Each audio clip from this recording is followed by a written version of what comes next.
So hello students, आज हम लोग ऑर्डर ऑफ द रिएक्शन पढ़ते हैं। उसके कुछ एक टाइप पढ़ते हैं, zero order reaction, first order reaction. तो सबसे पहले हम लोग यहाँ पे लेंगे जीरो ऑर्डर रिएक्शन के बारे में, कुछ एक एग्जांपल लेंगे, थोड़ा अच्छे से डिस्कस करते हैं क्या है। एग्जाम में बहुत इंपॉर्टेंट है zero order reaction, first order reaction. Basically question in दोनों पे ही आता है मोस्ट ऑफ द टाइम। तो आज हम लोग अच्छे से डिस्कस करेंगे ये क्या है, कैसे है। तो देखो, सबसे पहले हम लोग क्या बोलने वाले हैं, जीरो ऑर्डर रिएक्शन। नाम से ही पता लग रहा है कि जिस रिएक्शन का ऑर्डर जीरो होगा तो उसे हम लोग क्या बोलेंगे, जीरो ऑर्डर रिएक्शन बोलेंगे। ठीक है, एक काम करते हैं, एक हाइपोथेटिकल रिएक्शन अज्यूम कर लेते हैं। जैसे मान लो कि हमारे पास एक रिएक्शन हुई कि let A gives you products. ठीक है, एक हाइपोथेटिकल रिएक्शन है। ओके, अब जीरो ऑर्डर रिएक्शन का मतलब क्या होता है, the reactions in which rate is independent of concentration of reactant. कि जो रेट है, जो स्पीड है रिएक्शन का, वो रिएक्टेंट की इनिशियल कंसंट्रेशन से इंडिपेंडेंट होता है, वो डिपेंड ही नहीं करता कंसंट्रेशन के ऊपर। ठीक है, कैसे लिखेंगे हम इसको कि जो रेट है is directly proportional to reactant की कंसंट्रेशन, मान लेते हैं हम लोग A, और हमने पावर लगा दी जीरो। इसका मतलब पावर क्या लगाया हमने, जीरो लगाया। कोफिशिएंट क्या लगाया हमने, जीरो। इसका मतलब कौन सा है, जीरो ऑर्डर रिएक्शन है। Rate is directly proportional to concentration of A raise to power zero. इसका मतलब डिपेंड ही नहीं करता, किसी का भी पावर जीरो करोगे वैल्यू 1 आएगी। ठीक है, तो rate is independent of initial concentration of reactant. ठीक है, ओके। तो अब इसको आगे सोल्व करते हैं। रेट को मैं यहां पे क्या लिख दूं, माइनस डी ए बाय में डी टी। ये बात क्लियर है। ओके, डायरेक्टली प्रोपोर्शनल एक बार वापस लगा देते हैं, A raise to power zero. Got it. अब डायरेक्टली प्रोपोर्शनल को हटाएंगे तो हमें एक प्रोपोर्शनलिटी कांस्टेंट लगाना पड़ेगा, और वो प्रोपोर्शनलिटी कांस्टेंट आपका क्या हो जाएगा, K into A raise to power zero. क्या है, minus D A upon D T is equal to K into A raise to power zero. अब देखो, where A raise to power zero कितना हो जाएगा, ये 1 हो जाएगा। ये वैल्यू कितनी हो गई, 1 हो गई। इस dt को यहां ले आओ तो क्या बन जाएगा आपका, minus D A is equal to K into में dt। ये हमारे पास एक एक्सप्रेशन आ गया। इक्वेशन नंबर, मैं इसको 1 बोल दूं। इक्वेशन नंबर 1 ये क्या है, हमारा जीरो ऑर्डर रिएक्शन का डिफरेंशिएटेड फॉर्म है।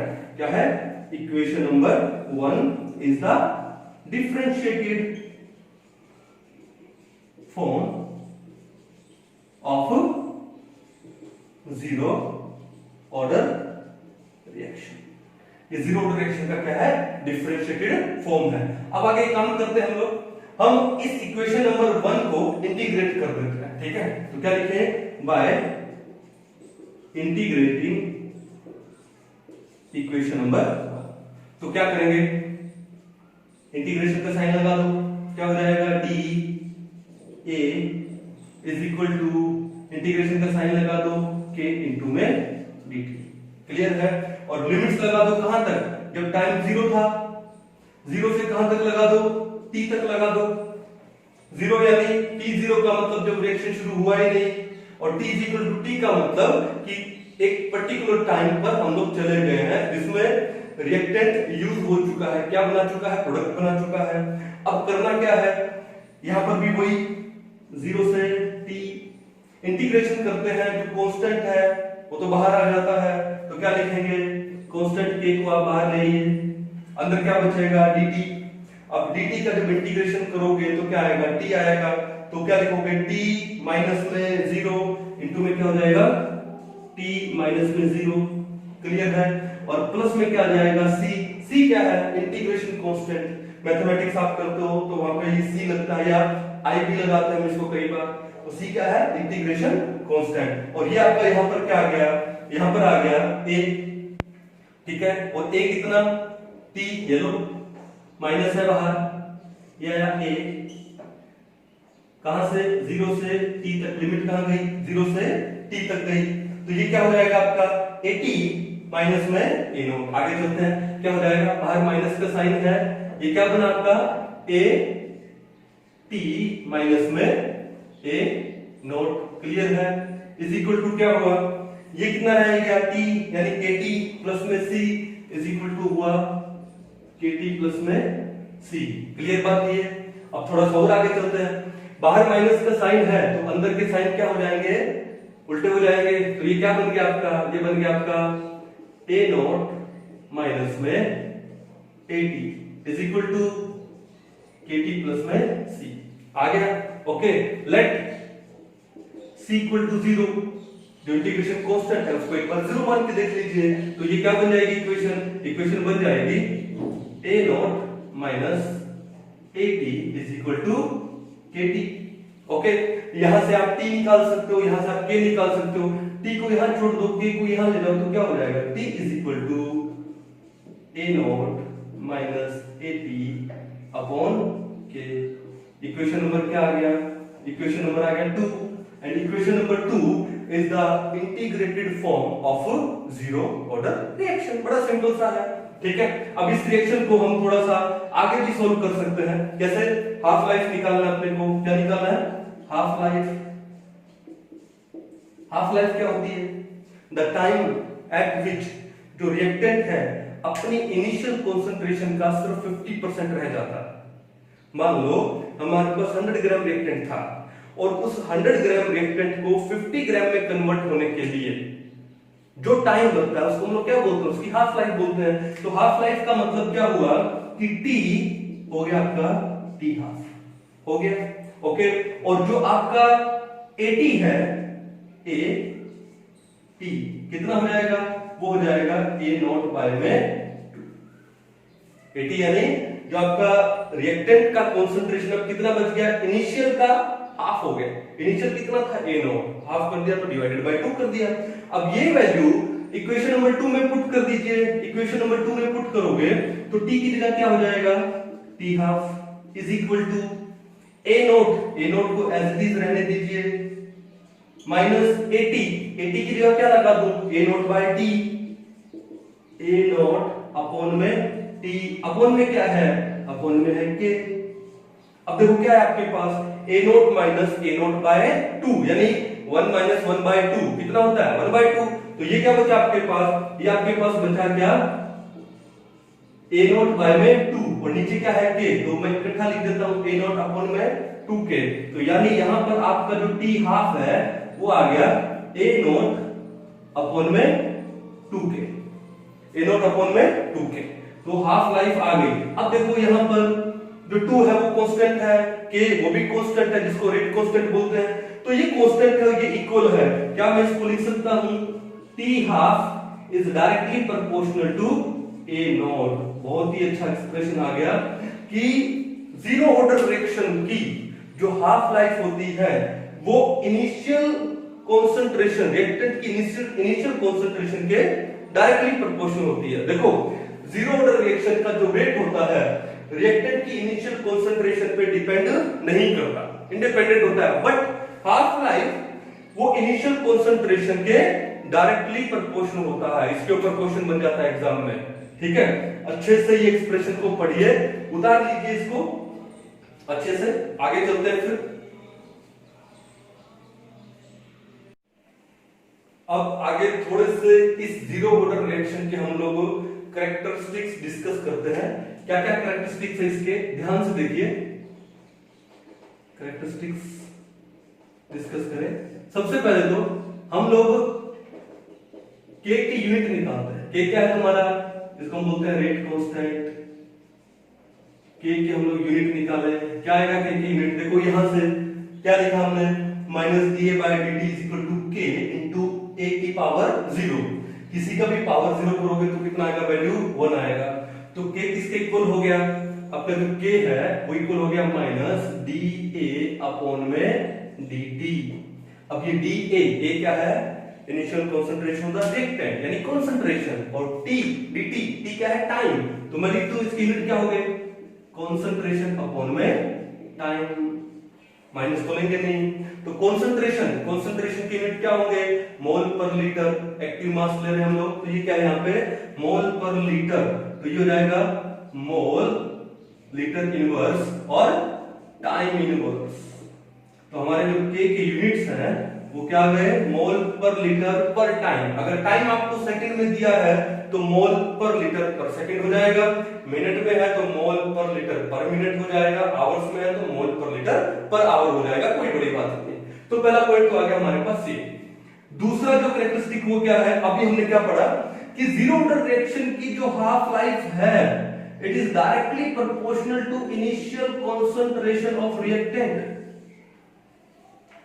जीरो ऑर्डर रिएक्शन का जो रेट है रिएक्टेंट की इनिशियल कॉन्सेंट्रेशन पे डिपेंड नहीं करता, बट जो हाफ लाइफ है वो रिएक्टेंट की इनिशियल कॉन्सेंट्रेशन पे डिपेंड करता है। कैसे, डायरेक्टली प्रोपोर्शनल है। तो ये दूसरा पॉइंट बड़ा अच्छा है। नंबर 3, जैसे जैसे टाइम बढ़ेगा वैसे वैसे रिएक्टेंट का जो कॉन्सेंट्रेशन है वो डिक्रीज करेगा, यानी the concentration of reactant decreases with time.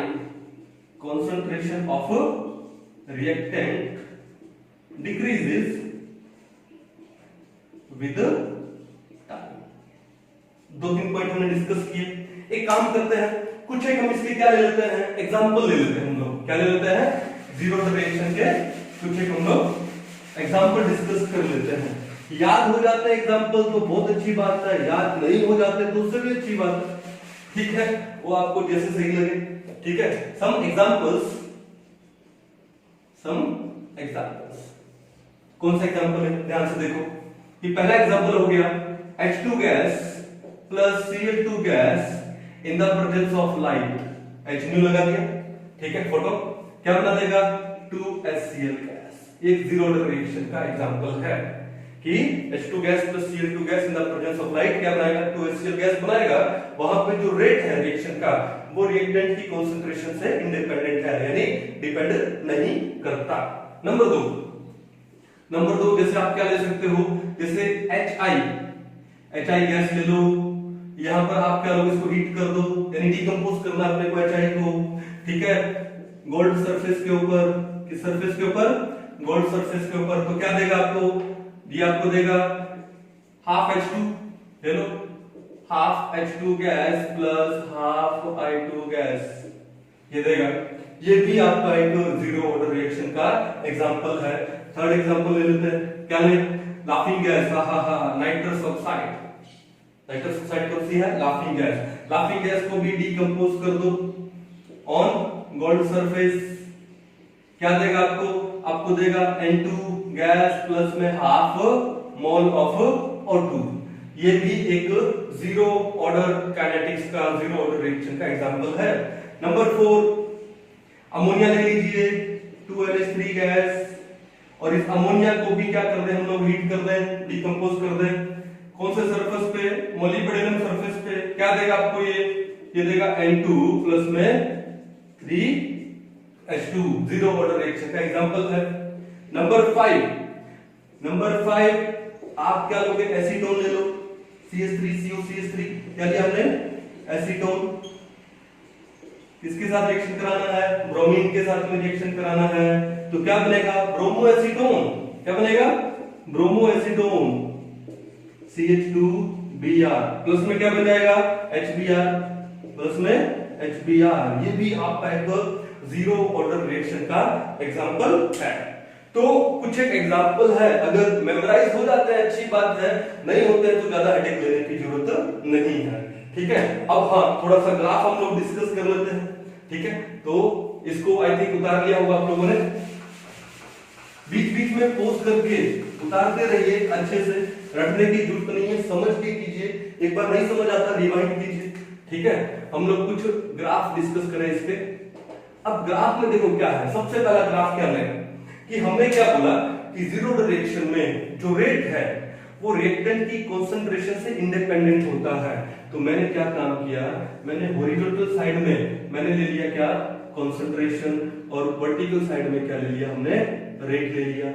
ठीक है, so rate is independent of concentration of reactant. तो ग्राफ कैसा आएगा, ग्राफ ऐसा आएगा। ठीक है, कंसंट्रेशन पे डिपेंड करता ही नहीं। दूसरी बात कि यहां पर जो रेट है वो टाइम पे भी डिपेंड नहीं करता। कई बार हमको माइंड में एक चीज आती है कि जैसे जैसे क्या होगा, टाइम बढ़ता जाएगा, रिएक्टेंट हमारे पास कम होता जाएगा तो रेट क्या हो जाएगा, कम होना स्टार्ट हो जाएगा। नहीं नहीं, जीरो ऑर्डर में ऐसा बिल्कुल नहीं है।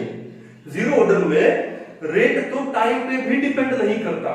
तो कैसे होगा ग्राफ, कैसे होगा, ये लो, यहां पे हम लोग ले लेते हैं टाइम और ये लेते हैं रेट, तो ग्राफ कैसा आएगा हमारा, सेम।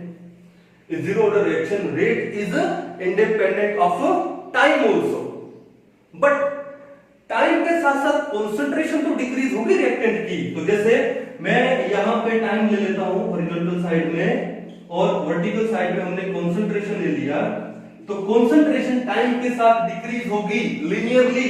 तो ग्राफ कैसा हो जाएगा, ग्राफ ऐसा हो जाएगा। इन दोनों को अच्छे से समझ लीजिए, ग्राफ कैसा हो जाएगा, ऐसे हो जाएगा।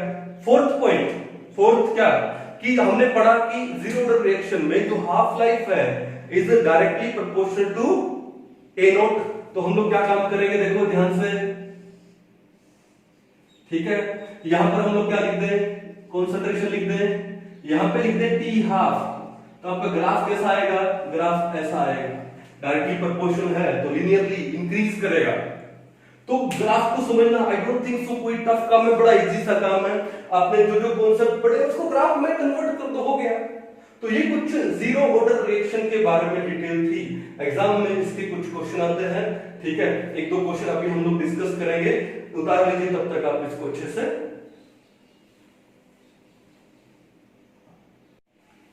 अभी 2 साल पहले एक बड़ा सिंपल सा क्वेश्चन आया था नीट 2018 में। क्वेश्चन क्या था, when initial concentration of reactant is doubled the half life period of a zero order reaction is। अभी थोड़ी देर पहले किया है, जीरो ऑर्डर रिएक्शन का जो टी हाफ है, हाफ लाइफ है, is directly proportional to initial concentration. अगर इनिशियल कंसंट्रेशन को डबल करेंगे तो हाफ लाइफ भी क्या हो जाएगी, डबल हो जाएगी।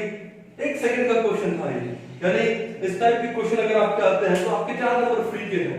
तो ऐसे सिंपल क्वेश्चन आएंगे, घबराने की जरूरत नहीं है, डरने की जरूरत नहीं है, बस आपका कॉन्सेप्ट बड़ा क्लियर होना चाहिए।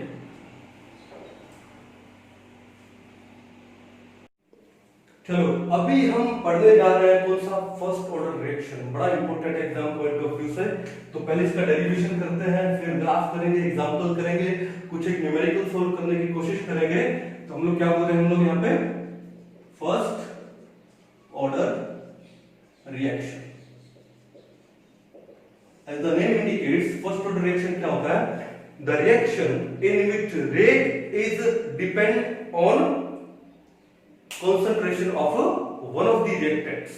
कि जो रेट है one of the reactants की concentration पे डिपेंड करेगा, डायरेक्टली प्रोपोर्शनल होगा। चलो मान के देखें एक hypothetical reaction, let A gives you products, let A gives you products। 2 part में डिवाइड कर लेते हैं बोर्ड को। चलो अब क्या होगा, जो रेट है, रेट को मैं यहां क्या लिख दूं, minus dA upon dt is directly proportional किसके हो जाएगा, A की कंसंट्रेशन के। पावर 1 लगाना या ना लगाओ एक ही बात है, means rate is directly proportional to concentration of reactant.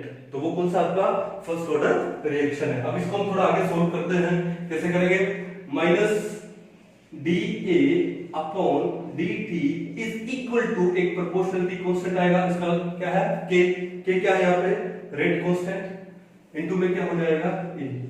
Now we can do one thing, इस a को यहाँ नीचे ले जाओ, दोनों सिमिलर हो जाएंगे, और t को यहाँ ले जाओ, तो क्या बनेगा, minus dA upon a is equal to k into dt। ये जो हमारे पास इक्वेशन 1 आई है, वो इक्वेशन क्या है, फर्स्ट ऑर्डर रिएक्शन का डिफरेंशिएटेड फॉर्म है। इक्वेशन 1 इज द, क्या लिखा हमने, equation 1 is the differentiated form of किसका, first order kinetics, first order reaction का। अब ये तो डिफरेंशिएटेड फॉर्म आ गया, अब आगे क्या करना है हमको, इस फर्स्ट इक्वेशन को इंटीग्रेट करना है हमको। तो क्या लिखेंगे, now by integrating equation 1, integrate कर दो, माइनस बाहर आ जाएगा तो क्या बना D A upon A, integration का साइन ले आओ, is equal to K into में डी टी। इंटीग्रेशन कर देंगे और लिमिट्स लगाएंगे। लिमिट्स कहां लगाएंगे, व्हेन t 0 था, फिर t इक्वल टू t हो गया, यानी 0 से लेकर के t तक, 0 टू t, ठीक है। ओके, तो क्या आएगा, ये तो कांस्टेंट है, बाहर आ जाएगा, अंदर क्या बचेगा dt, इंटीग्रेशन करोगे तो क्या आएगा, वो आएगा t माइनस में 0 इंटू में t माइनस 0 और प्लस में क्या हो जाएगा c, what is c, integration constant. यहां पर क्या होगा, यहां पर इसको मैं लिख सकता हूं 1 upon a into D A, 1 upon a into D A. अब 1 अपॉन a का इंटीग्रेशन करोगे तो क्या आएगा, नेचुरल लॉग ऑफ a, क्या आएगा, नेचुरल लॉग ऑफ a। तो ये हमारे पास आया, बाहर माइनस है, ये अंदर आ गया नेचुरल लॉग ऑफ क्या a। क्लियर है, नेचुरल लॉग ऑफ a आ गया इज इक्वल टू kd, ये लो माइनस है, अंदर क्या आ गया, नेचुरल लॉग ऑफ, ठीक है। अब लिमिट्स कहां तक है, 0 से लेके t तक है, ठीक है। अब इसको हम लोग कैसे लिखेंगे आगे, देखो ध्यान से, मैं आगे ले जाता हूं। बाहर माइनस है, पढ़ा रहने दो। ये अंदर क्या बन गया आपका, natural log of at minus natural log of a naught, natural log of at minus natural log of a naught is equal to क्या है आपके पास, ये कितना हो गया, kt प्लस में c, तो ये हो गया is equal to kt plus में c। क्लियर है, c क्या है, इंटीग्रेशन कांस्टेंट है, let c equal to 0, let c is equal to 0। तो ये क्या बन जाएगा, अब देखो बाहर नेगेटिव साइन है तो अंदर के साइन क्या हो जाएंगे, चेंज, तो क्या बन जाएगा, ये बन जाएगा natural log of a naught minus natural log of at is equal to क्या बन गया, kt। अब यहां से आप t निकाल लो, t निकालोगे तो k यहां पे डिवाइड में चला जाएगा, तो t is equal to natural log of a naught minus natural log of at upon क्या हो गया, k। ये जो इक्वेशन आया है, इक्वेशन नंबर 2 बोल देता हूं, equation number 2 it is the integrated form of first order reaction. Equation number 2 is integrated form of first order reaction. क्या इस इक्वेशन को थोड़ा सा और मॉडिफाई कर सकते हैं, बिल्कुल कर सकते हैं, करेंगे हम लोग, कैसे, देखो ध्यान से। अभी इसको 2 का नाम नहीं दे, natural log of a naught minus natural log of at, natural log common ले लें तो अंदर क्या बचेगा, आपका बचेगा a नॉट अपॉन at, ये आपने लॉग में पढ़ा ही होगा, और अपॉन में क्या हो गया, k हो गया, अपॉन में क्या हो गया, k इज इक्वल टू क्या आ गया, t आ गया। क्लियर बात है, कोई इशू नहीं है। अब बात यह है कि नेचुरल लॉग को अगर हम लोग log बेस 10 में कन्वर्ट करें तो 2.303 से मल्टीप्लाई करते हैं तो क्या हो गया, t is equal to 2.303 into में log बेस 10।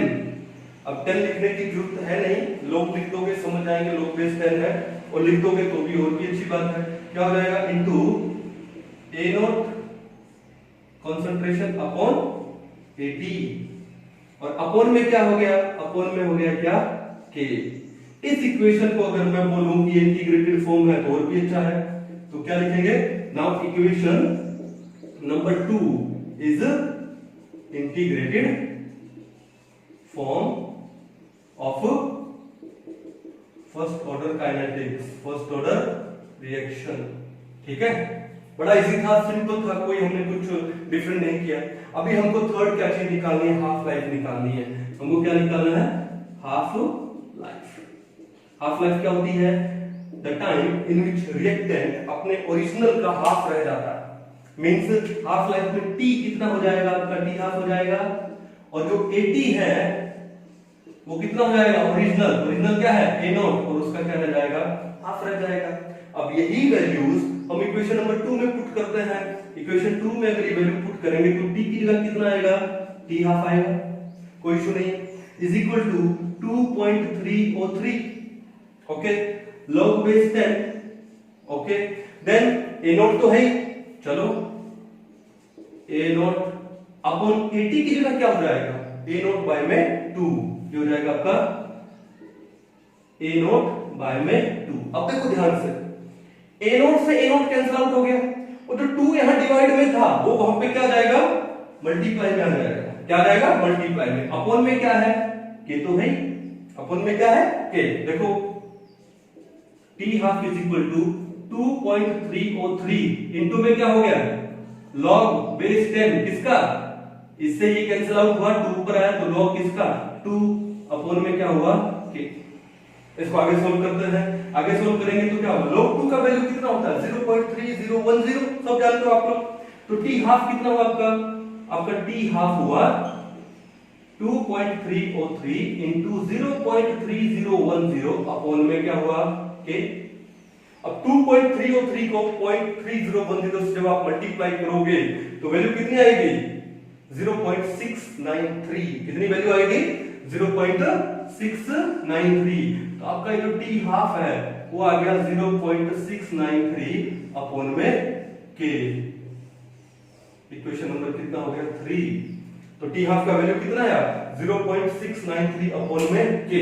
अब देखो 0.693 भी एक कांस्टेंट है और के भी एक कांस्टेंट है। इसका मतलब कि फर्स्ट ऑर्डर रिएक्शन की जो हाफ लाइफ है रिएक्टेंट की इनिशियल कंसंट्रेशन पे डिपेंड नहीं करती, is independent of initial concentration reactant. अब देखो मजे वाली बात कि फर्स्ट ऑर्डर में जो रेट है वो रिएक्टेंट की इनिशियल कंसंट्रेशन के डायरेक्टली प्रोपोर्शनल है, बट हाफ लाइफ इंडिपेंडेंट है। जीरो ऑर्डर पे क्या पढ़ा था कि जो रेट है वो रिएक्टेंट की कंसंट्रेशन से इंडिपेंडेंट है, but half life directly proportional है। और फर्स्ट ऑर्डर में उसका रिवर्स है कि जो रेट है वो रिएक्टेंट की इनिशियल कंसंट्रेशन के डायरेक्टली प्रोपोर्शनल है, बट हाफ लाइफ रिएक्टेंट की इनिशियल कंसंट्रेशन से इंडिपेंडेंट है। अब बस इसी के अंदर क्वेश्चन पूछा जाता है एग्जाम में, और 1-2 साल पहले क्वेश्चन पूछा भी गया है। तो इसको आप अच्छे से पहले स्टडी कर लो। नेक्स्ट हम इसके एग्जांपल पढ़ेंगे कि जो कि बहुत इंपॉर्टेंट है एग्जाम पॉइंट ऑफ व्यू से।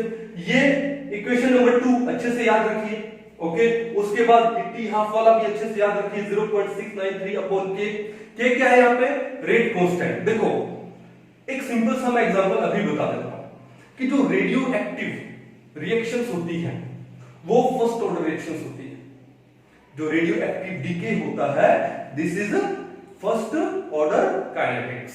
अब वहां पे क्या होगा कि वो रेडियो एक्टिव जो भी सब्सटेंस है वो धीरे धीरे डीके होगा, ठीक है। तो वहां पे हम लोग के नहीं लगा लेते हैं, वहां पे हम लोग क्या लगाते हैं, लैम्डा लगाते हैं। उस लैम्डा को हम बोलते हैं डीके कांस्टेंट। जैसे यहाँ के क्या है, रेट कांस्टेंट, वहां पे डीके हो रहा है तो उसको हम लोग क्या लिखेंगे, डीके कांस्टेंट। देखो फॉर रेडियो एक्टिव डीके ये वैल्यू क्या हो जाएगी, T half is equal to 0.693 upon में lambda, where lambda is what, decay constant. और आपने ये फिजिक्स में पढ़ी लेते हो आप लोग, ठीक है। तो बस और कोई डिफरेंस है नहीं, बस इससे की पता लग गई कि जो भी रेडियो एक्टिव डिसइंटीग्रेशन होते हैं, जो भी रेडियो एक्टिव डीके होते हैं, they follow first order kinetics. तो एक चीज तो दिमाग में फिट कर लो, ठीक है। इस एक्सप्रेशन को उतार दीजिए अच्छे से, ठीक है। बड़ा इजी एक्सप्रेशन है, हेडेक लेने की जरूरत नहीं है, सिंपल एग्जांपल पढ़ेंगे, क्वेश्चन करेंगे, ग्राफ करेंगे।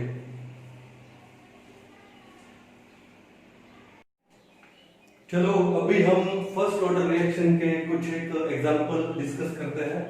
क्या लिखा मैं, examples of first order reaction, ठीक है।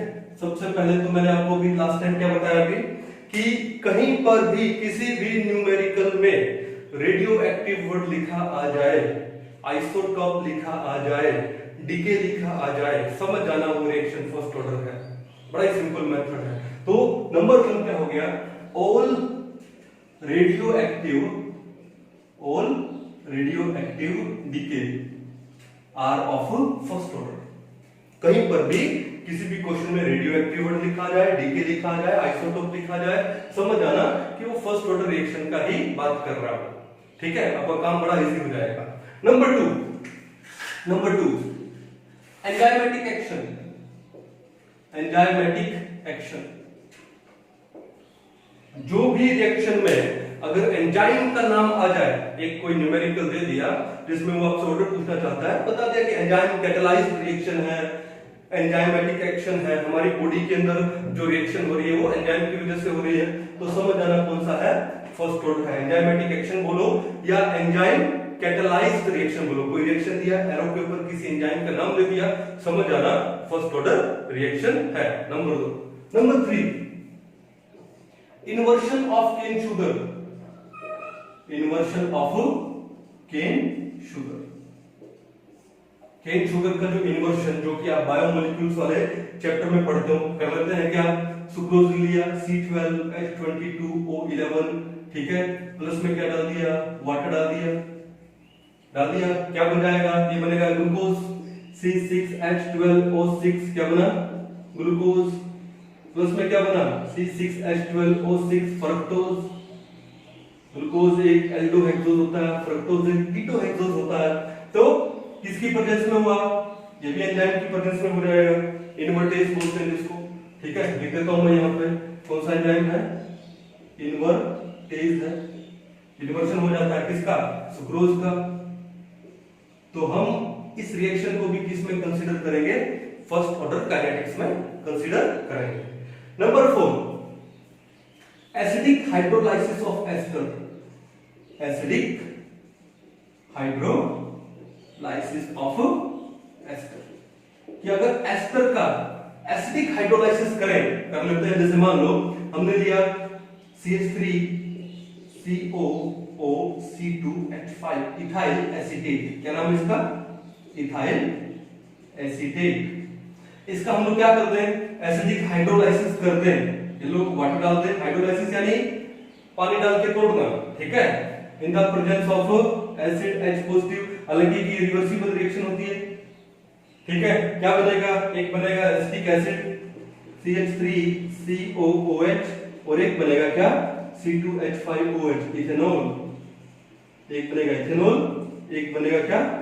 Acetic acid. तो ये एग्जांपल भी किसका है? ये फर्स्ट ऑर्डर काइनेटिक्स का है। इस चैप्टर को जब हम आगे स्टडी करेंगे, कैटालिसिस के बारे में थोड़ा सा स्टडी करेंगे, तो एक आता है ऑटो कैटालिसिस। ऑटो कैटालिसिस का मतलब क्या होता है? The reaction in which one of the products formed act as a catalyst, कि वो रिएक्शन जिनमें कि प्रोडक्ट में कोई फॉर्म होता है, one of the products formed, उनमें से कोई एक प्रोडक्ट बाद में खुद कैटालिस्ट का काम करता है, तो उसे हम बोलते हैं ऑटो कैटालिसिस।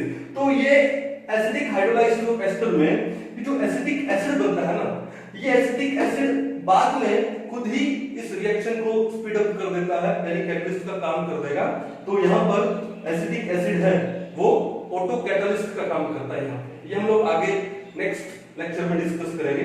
तो फोर्थ आपका अगर रिएक्शन आ जाए एसिडिक हाइड्रोलाइसिस ऑफ एस्टर, वो कौन सा होता है?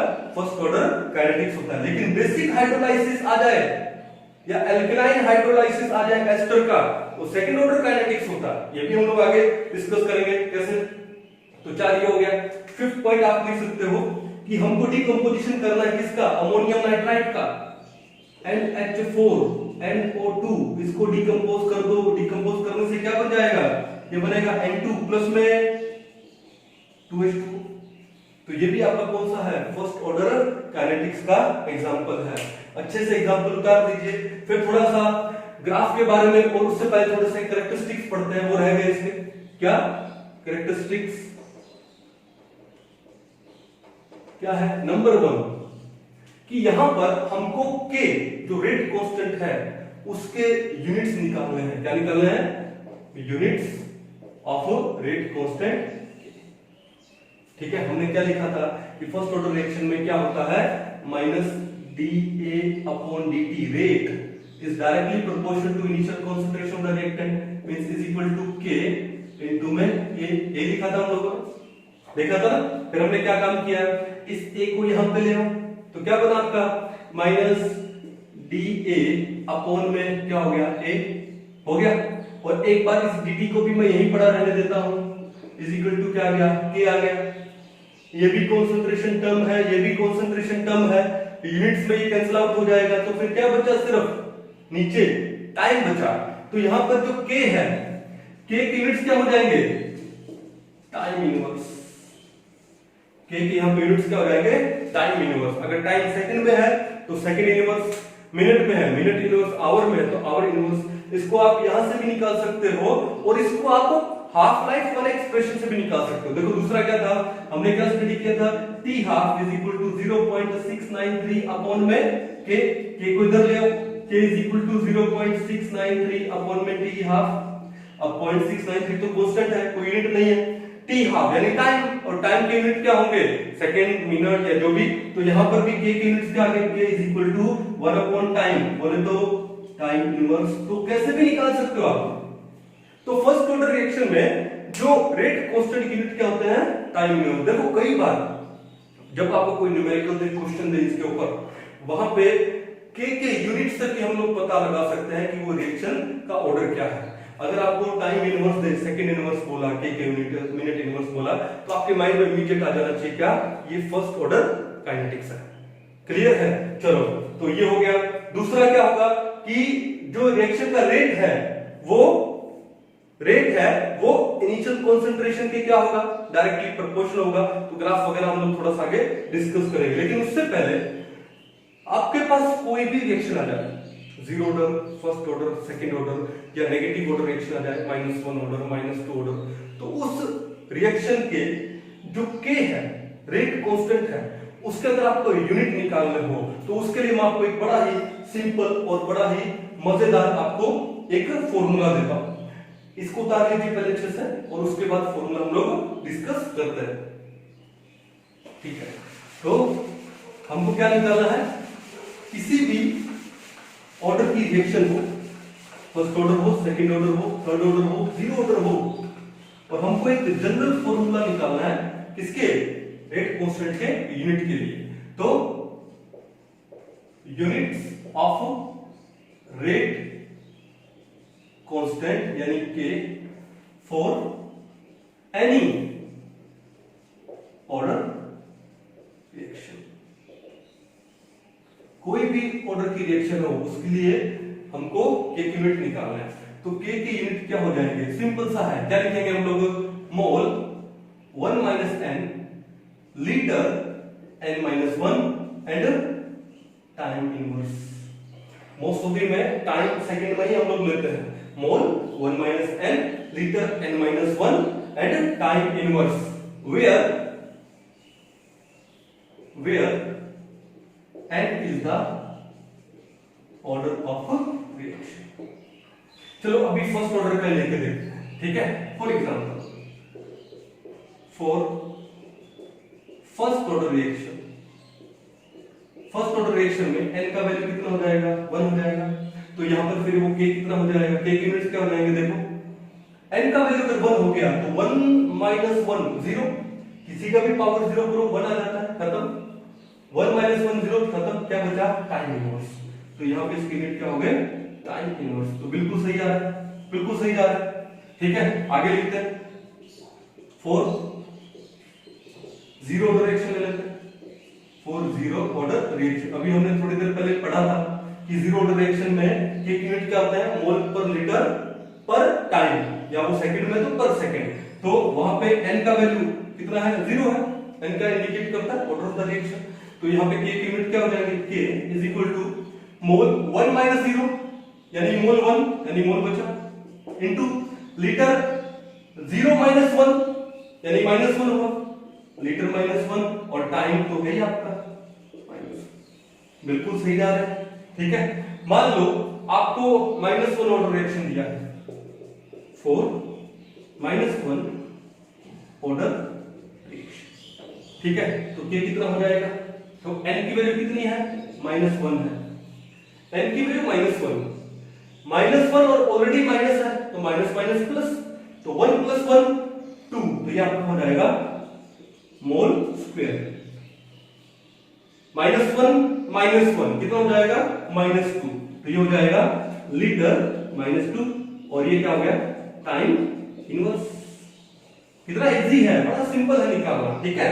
उसके बाद आगे हम लोग चले थोड़ा सा, मान लो आपको सेकंड ऑर्डर रिएक्शन दिया है लोगों ने, कौन सा रिएक्शन दिया है, सेकंड ऑर्डर रिएक्शन दिया है, उसके लिए निकालना है, क्या लिखे, for second order reaction n का वैल्यू कितना हो जाता है, n का वैल्यू हो जाता है 2, तो k की यूनिट क्या हो जाएंगे, मोल, सेकंड ऑर्डर यानी n का वैल्यू 2 यानी 1 - 2, तो क्या हो जाएगा, मोल इनवर्स। अब देखो ये जितना वैल्यू होती है ना, बस साइन चेंज हो जाता है तो लीटर भी उतना ही होता है, तो ये -1 है तो लीटर कितना हो गया, 1 हो गया, लिखने की जरूरत है नहीं, क्या हो गया आपका, टाइम इनवर्स। ठीक है, क्लियर है। एक और कर देते हैं, मान लो आपको दिया है 4, मान लो आपको दिया है -2 ऑर्डर रिएक्शन दिया है, ठीक है, -2 के लिए n का वैल्यू कितना हो गया, -2 हो गया, n का वैल्यू -2, 1 - -2 यानी 1 + 2 यानी 3, तो ये आपका क्या हो गया, क्या, मोल क्यूब लीटर -q, उतनी वैल्यू होती, साइन चेंज हो जाता है, फिर टाइम क्या हो गया आपका, इनवर्स हो गया। इसका मतलब क्या है, इस एक सिंपल से फॉर्मूले में n का वैल्यू यानी अगर आप ऑर्डर का वैल्यू पुट कर देते हो तो आप किसी भी ऑर्डर रिएक्शन के लिए k के यूनिट आसानी से निकाल सकते हो। कई बार न्यूमेरिकल में आपको अगर k के यूनिट्स दे दिए जाए, उस यूनिट से भी आप पता लगा सकते हो कि रिएक्शन का ऑर्डर क्या है। तो ये स्मार्ट काम आपको करना पड़ेगा अगर आपको 4 नंबर लेने हैं, अगर आपको क्वेश्चन कंपटीशन में सही करना है तो ये स्मार्ट काम आपको करना पड़ेगा। अच्छे से उतार लीजिए। आगे हम लोग थोड़े से फर्स्ट ऑर्डर रिएक्शन के ग्राफ को हम लोग डिस्कस करते हैं।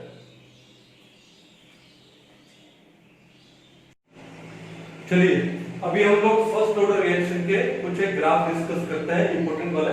सबसे पहले देखो हमने क्या पढ़ा था कि फर्स्ट ऑर्डर रिएक्शन में rate of the reaction is directly proportional to initial concentration of the reactant. पढ़ा था, नहीं पढ़ा था? Rate is directly proportional to initial concentration of the reactant. अब इन दोनों में अगर हम लोग ग्राफ लें, मैं हॉरिजॉन्टल साइड में क्या ले लेता हूं, कंसंट्रेशन ले लेता हूं, और वर्टिकल साइड में मैं क्या ले लूं, रेट ले लूं, तो क्या होगा, डायरेक्टली प्रोपोर्शनल है तो आपका ग्राफ आ जाएगा ऐसे, पक्का। फिर एक चीज देखो, नोटिस करो कि हमने इसका इंटीग्रेटेड फॉर्म पढ़ा था फर्स्ट लॉ का, फर्स्ट ऑर्डर रिएक्शन का।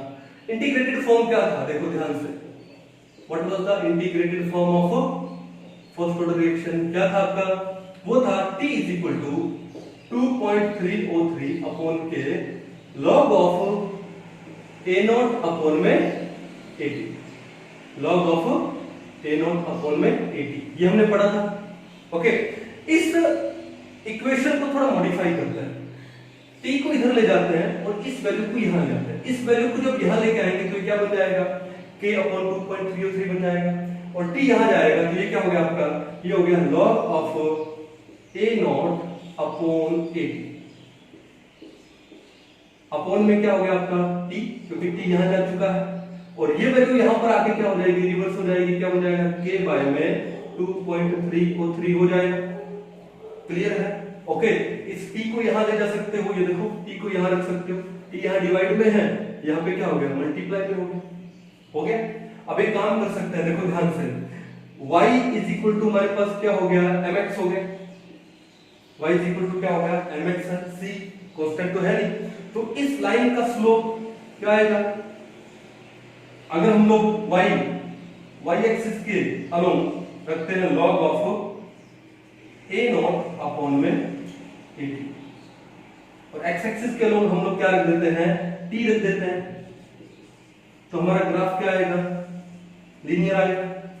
ठीक है, और उस ग्राफ का जो स्लोप है m है, उस ग्राफ का जो स्लोप है वो हमारा कितना आ गया, k अपॉन में 2.303, उस ग्राफ का हमारा ये स्लोप आ जाएगा। ठीक है, बड़ा सिंपल सा था, कोई मुश्किल वाली बात नहीं है, तो आप इसको अच्छे से डिस्कस कर सकते हो।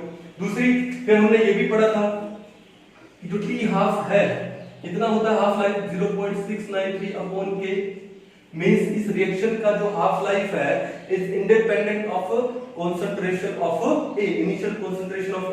तो ये लो, अगर मैं t हाफ और यहां पे कंसंट्रेशन में ग्राफ निकालूं तो कंसंट्रेशन पे तो डिपेंड नहीं करता, तो ये ग्राफ कैसे आ जाएगा, ऐसा ग्राफ आ जाएगा। बड़ा इजी है, सिंपल है, कोई घबराने वाली बात नहीं है। अच्छे से इसको पढ़िए, एग्जाम में क्वेश्चन आता है। अभी थोड़े से हम लोग इसके जो प्रीवियस ईयर में क्वेश्चन आए हुए थोड़ा डिस्कस करते हैं क्या है, तब तक इसको अच्छे से उतार लीजिए।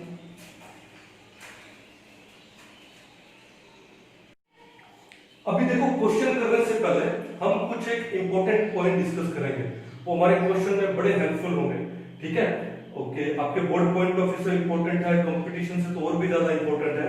तो देखो, ये मान के चलो कि सबसे ज्यादा जो क्वेश्चन है वो जीरो और फर्स्ट ऑर्डर रिएक्शन से पूछे जाते हैं, और उन दोनों में से भी फर्स्ट ऑर्डर से ज्यादा पूछे जाते हैं, ठीक है। तो हम पहले फर्स्ट ऑर्डर की कुछ एक पॉइंट्स हम डिस्कस करते हैं। क्या?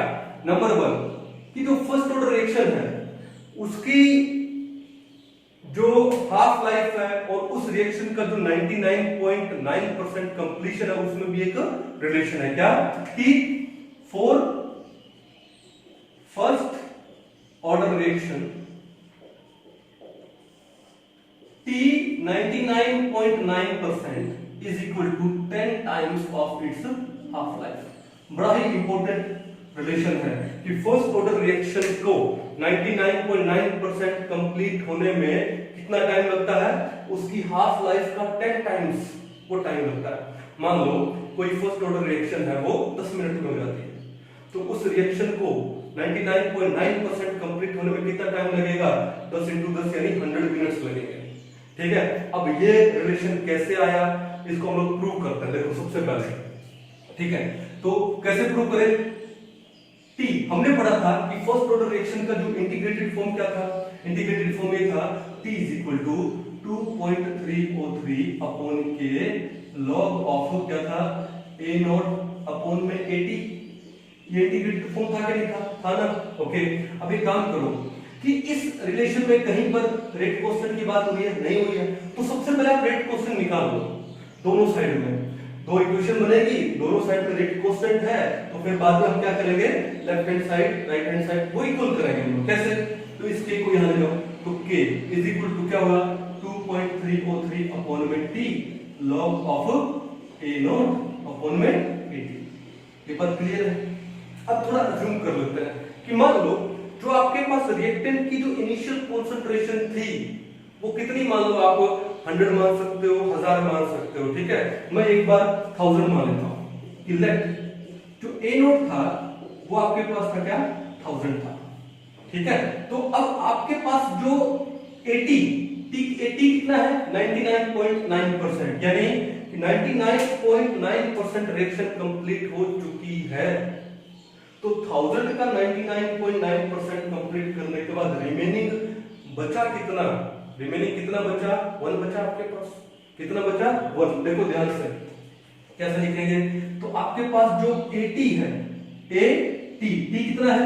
इसको मैं लिख दूं t 99.9। कितना बचा? 1000 का 99.9% कितना होता है? 999। तो फिर 1000 - 999 कितना हुआ? 1 बचा आपके पास। क्लियर है? तो यहां से k कितना हो जाएगा? k = 2.303 अपॉन t की जगह हो गया t 99.9 into log of A0। A0 कितना है? 1000, बोले तो 10³ अपॉन a t 99.9 और वो कितना है? 1। क्लियर बात है? अब log 10³ कितना होता है? 3 होता है, तो कितना जाएगा? 2.303 इनटू 3। ओके, अब 2.303 को 3 से मल्टीप्लाई करोगे तो कितना आएगा? 6.909। तो मैं डायरेक्ट लिख देता हूं यहां पे क्या? 6.909 अपॉन में t 99.9। ये आ गया आपके पास के पहला इक्वेशन आपके पास आ गया, ठीक है। अब आ जाते हैं किसके ऊपर? हाफ लाइफ पे। तो एज वी नो, इसको तो सॉल्व करने की जरूरत नहीं है, हमको पता है कि जो t हाफ है फर्स्ट ऑर्डर के लिए is equal to 0.693 upon k निकाला था एक्सप्रेशन में, डेरिवेशन में। तो k को ले आओ यहां पे, तो k कितना हो जाएगा? 0.693 अपॉन में t हाफ। क्लियर है? ये हो गया आपका इक्वेशन नंबर 2। अब फ्रॉम इक्वेशन 1 एंड 2, 1 और 2 में देखो लेफ्ट हैंड साइड इक्वल है, k है, तो राइट हैंड साइड भी क्या हो जाएगी? इक्वल हो जाएगी। तो क्या आएगा आपका? ये आएगा 6.909 अपॉन में t 99.9 is equal to 0.693 upon में टी हाफ। क्लियर है? अब देखो ये है 6.9, ये है 0.69। अगर आप इसको कैंसिल करोगे कितने पे जाएगा? 10 पे जाएगा। ठीक है, क्रॉस मल्टीप्लाई कर दोगे तो क्या होगा? t 99.9 को 1 से करोगे तो यह जाएगा आपका t 99.9 is equal to 10 times of t half. Prove हो गया आपका, ये प्रूव हो गया कि फर्स्ट ऑर्डर रिएक्शन को 99.9% कंप्लीट होने में हाफ लाइफ का 10 टाइम्स टाइम लगता है। ठीक है, तो आप ऐसा कर सकते हो। अभी हमने ये प्रूव कर दिया, ठीक है, लेकिन आप इसको बाद में याद रखिए, the time required for the completion of 99.9% of a first order reaction is equal to 10 time of its half life. ठीक है, एक तो ये हो गया। अब देखो, कोई जरूरी नहीं है कि आपको ये 99.9 दे, 99 भी दे सकता है, 90% भी दे सकता है, 75% भी दे सकता है, 60% भी दे सकता है। अगर इस टाइप के क्वेश्चन आ जाए तो क्वेश्चन हम लोग कर लेंगे, लेकिन इस डेरिवेशन को करने में वहां पे आपको कम से कम 1-2 मिनट तो लगेंगे। कि कुछ एक काम करते हैं हम लोग कि कुछ एक ऐसा फॉर्मूला बना लेते हैं हम लोग कि वहां पे जैसे एग्जाम में क्वेश्चन आए, क्वेश्चन करते हुए हमको 4 से 5 सेकंड लगे। कंपटीशन मीन स्पीड, हमको स्पीड लेके आना है, हमको लोग वो के चक्कर में नहीं फंसना है सर। ठीक है, उनको डायरेक्ट क्वेश्चन करना है, तो एक काम करते हैं, एक फॉर्मूला बना लेते हैं। ठीक है, देखो ये उतार लीजिए अच्छे से, उसके बाद हम लोग फॉर्मूला बनाते आगे। जब मैं बोलूं ये उतार लो तो उसको आप पोज कर दिया करो और आराम से अपनी नोटबुक में अच्छे से सुंदर उतार दो। चलिए, अब नॉर्मली जो फर्स्ट ऑर्डर रिएक्शन पे क्वेश्चन पूछे जाते हैं नॉर्मली, वो किसका पूछते हैं? देखो टी हाफ। टी हाफ को मैं एक बार 50% लिख रहा हूं, क्लियर है? फिर किसका है ये? फर्स्ट ऑर्डर रिएक्शन की बात हो रही है, बाकी किसी ऑर्डर पे नहीं चलेगा। तो टी हाफ, टी 60% यानी 60% रिएक्शन कंप्लीट होने में जो टाइम लगेगा वो, T 75%, T 90%, T 99% and T 99.9%। Clear है? ओके, तो इन सब में एक रिलेशन है। तो जैसे पिन कोड याद होता है ना, तो वैसे पिन कोड की तरह देखो 3, 4, 6, 10, 20, 30, ये इनमें सब में रिलेशन है। सर ये रिलेशन कहां से आया बताऊं? अच्छे से बताऊंगा, लेकिन पहले माइंड में ये रिलेशन अच्छे से याद कर लो कि 3, 4, 6 10, 20, 30, 3, 4, 6 10, 20, 30। ठीक है ना? अब देखो फर्स्ट ऑर्डर रिएक्शन में आपको कोई भी दो मान लो टाइम दे दिया जाए। मान लो आपको इन्होंने बोला, एक क्वेश्चन मान लो डिस्कस करते हैं कि टाइम रिक्वायर्ड फॉर 60% कंप्लीशन। देखो क्वेश्चन मैं ऐसे बना रहा हूं, क्या? The time required for 60% completion of a first order reaction is, मान लो 60 मिनट्स हुआ। कितना मिनट्स हुआ? 60 मिनट्स हुआ। ठीक है, then what will be the time required for 90% of the reaction. ठीक है, पहले तो देखो इन्होंने आपको फर्स्ट ऑर्डर रिएक्शन दे दिया, तो आपका ये फॉर्मूला एक्टिवेट हो गया। तो आपको इन्होंने दो टाइम दिए हैं, तो 60% का और एक 90% का। तो देखो क्या हो जाएगा, T60 अपॉन T90 लिख सकता हूं। इन दोनों में रिलेशन क्या है? T60 कितना हुआ? 4 हुआ। तो T90 कितना हुआ? 10 हुआ। तो T60 बाय T90 कितना हो गया? 4 बाय 10 हो गया। कोई इशू नहीं है। 4 बाय 10 को सोल्व करूं तो 2 बाय 5 हो गया। तो कितना हो गया ये लो 2 बाय 5 हो गया। अब आपको T60 कितना दिया है? 60 मिनट्स दिया है। तो T60 की जगह लगा दो 60 अपॉन में ये कितना हो गया? T90 इज इक्वल टू क्या हो गया? 2 बाय 5। सॉल्व करते हैं, 2 1 जा, ये कितना हो गया? 30। अब ये 5 यहाँ पे मल्टीप्लाई में आएगा, तो T90 कितना हो जाएगा आपका? T90 is equal to 30 into 5 बोले तो 150 मिनट्स। कितना इजी हो गया? हो गया। अब यही क्वेश्चन अगर एग्जाम में आए तो पहले तो इनको फॉर्मूला डिराइव करो, डिराइव करने के बाद वो लॉग में वैल्यू चली जाती है और फिर वो लॉग सॉल्व करते बैठो, रे इतना टाइम कंज्यूम हो जाएगा, फिर भी क्वेश्चन के करेक्ट आने की गारंटी नहीं। यहाँ पे आपको लगेगा 4 से 5 सेकंड और क्वेश्चन के आने की 100% गारंटी है। ठीक है, तो अच्छे से ये फॉर्मूला माइंड कर लीजिए, अच्छे से याद मेमोराइज कर लो इसको। अब ये फॉर्मूला कैसे आया, देखो डिराइव करना हमारा यहाँ पर काम है। हम जब किसी चैप्टर को स्टडी करते हैं हमारे, अब एग्जाम में वहां पे डिराइव करना हमारा काम नहीं है। क्यों? वहां पर हमारा प्रिपरेशन ऐसा होना चाहिए कि ये चीजें तो यहीं पे हो जाए, तो हम एक एक करके इन सबको हम लोग यहाँ पे डिराइव करते हैं। तब तक आप इसको उतारिए। चलिए अभी फॉर्मूला डिराइव करते हैं, इसको लिखा रहने देते हैं, बाद में देखेंगे कि सही आया कि नहीं आया। एक एक करके लेते हैं। पहले T50 और T60 के बीच में देखते हैं कि 3:4 रेशो आता है कि नहीं आता। करना कुछ नहीं है, इंटीग्रेटेड फॉर्म का फॉर्मूला लो फर्स्ट ऑर्डर का और हाफ लाइफ का लो, k का वैल्यू निकालो और लेफ्ट हैंड साइड को वो सेम रहेगी तो राइट हैंड साइड भी इक्वल हो जाएगी। कोई करना, देखो सबसे पहले t हाफ कितना होता है 0.693 बाई k, तो k कितना हो गया, k कितना हो गया 0.693 अपॉन में t हाफ यानी 50%। क्या गया क्वेश्चन नंबर पर, हर किसी में यही यूज करेंगे बार बार। Number 2 k is equal to क्या था, इंटीग्रेटेड फॉर्म 2.303 अपॉन में t को मैं ले लूं 60, ले सकता हूं। इनटू में क्या था log of a note upon में 80। एक काम करो, a नोट को मान लो 100 ग्राम, इनिशियल कंसंट्रेशन हमारे पास थी 100 अपॉन 80।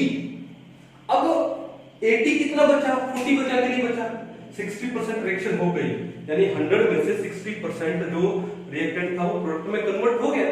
पीछे कितना बचा 40, तो क्या रह गया 80 कितना हो गया हमारा 40। ये बात क्लियर है। अब देखो ध्यान से, 100 को जब 40 से डिवाइड करोगे कितना आएगा 5/2 आएगा। तो ये आपका k कितना हो गया 2.303 अपॉन में t 60% log ऑफ 5/2। log 5/2 को मैं लिख सकता हूं log 5 माइनस log 2, तो इसको मैं यहीं पे लिख रहा हूं, क्या लिख रहा हूं log 5 माइनस में log 2। अब आपको पता है कि log 5 का वैल्यू कितना होता है 0.7, 0.699 समथिंग, 0.7 हो गया। और log 2 का वैल्यू कितना 0.3010, इसको मैं लिख रहा हूं 0.3। ठीक है, तो ये हो गया 2.303 अपॉन t 60%। 0.7 में से 0.3 माइनस करेंगे कितना आएगा 0.4 आएगा, तो आपका वैल्यू कितना आएगा 2.303 into 0.4 अपॉन में t 60%। ये किसके इक्वल आ गया k। इक्वेशन नंबर आ गया 2। 1 और 2 में लेफ्ट हैंड साइड इक्वल है, तो फिर राइट हैंड साइड भी क्या हो जाएगी इक्वल हो जाएगी। तो कैसे लिखेंगे 0.693। एक और बात, ये 0.693 हमने कैसे लिखा था, हाफ लाइफ का जब एक्सप्रेशन पढ़ा था 2.303 into log 2, और log 2 क्या था 0.3010, तो 0.693 को मैं लिख दूं 2.303 into 0.3010 यानी 0.3 अपॉन में क्या था T50 इज इक्वल टू इसके क्या है 2.303 इंटू में क्या हो जाएगा 0.4 अपॉन में T60। आप 0.693 को 2.303 इंटू 0.3 करने का मेरा रीजन शायद समझ गए होंगे। क्या रीजन था 2.303 से ये कैंसिल आउट हो जाएगा। ये 0.3 है, ये क्या है 0.4, इसको मैं 3/10 4/10 10 को 10 से कैंसिल आउट करूं तो 3 और 4 लिख सकता हूं। ठीक है, तो इसको मैं क्या लिख सकता हूं 3 and 4 लिख सकता हूं। समझ गए आप शायद। फिर मैं इसको क्रॉस मल्टीप्लाई करूंगा तो क्या हो जाएगा, या फिर एक काम करो T50 को वहां ले जाओ, तो ये हो गया आपका T50% अपॉन में T60 को पड़ा रहने दो, T50 को यहां ले गए 4 को यहां ले गए, तो क्या बचा 3/4 बचा, यानी T50% और T60% का रेशो कितना आएगा 3/4 आएगा कि नहीं आएगा ना। आ गया हमारा एक रेशो, बड़ा इजी था, कोई दिक्कत नहीं था। ये भी कर सकते थे, ये लो 0.3 0.4 0.3/0.4 जिसको हम लोग बाद में 3/4 लिख सकते हैं, एक ही बात है। तो याद रखना कि फर्स्ट ऑर्डर काइनेटिक्स के लिए, फर्स्ट ऑर्डर रिएक्शन के लिए जो T50% एंड T60% का रेशियो क्या आता है, 3:4 आता है। क्लियर है? अब आ जाते हैं T50 और T75 में। अब बड़ा बेसिक सा है यार, देखो ध्यान से। मान लो इनिशियल आपका जो रिएक्टेंट था 100 ग्राम था, और फर्स्ट हाफ लाइफ में T हाफ में वो 100 का कितना हो गया, 50 ग्राम रह गया। अनदर हाफ लाइफ में वो 50 का कितना रह गया, 25 रह गया। 100 में सिर्फ 25 रह गया, तो रिएक्शन कितना कंप्लीट हो गया, 75%।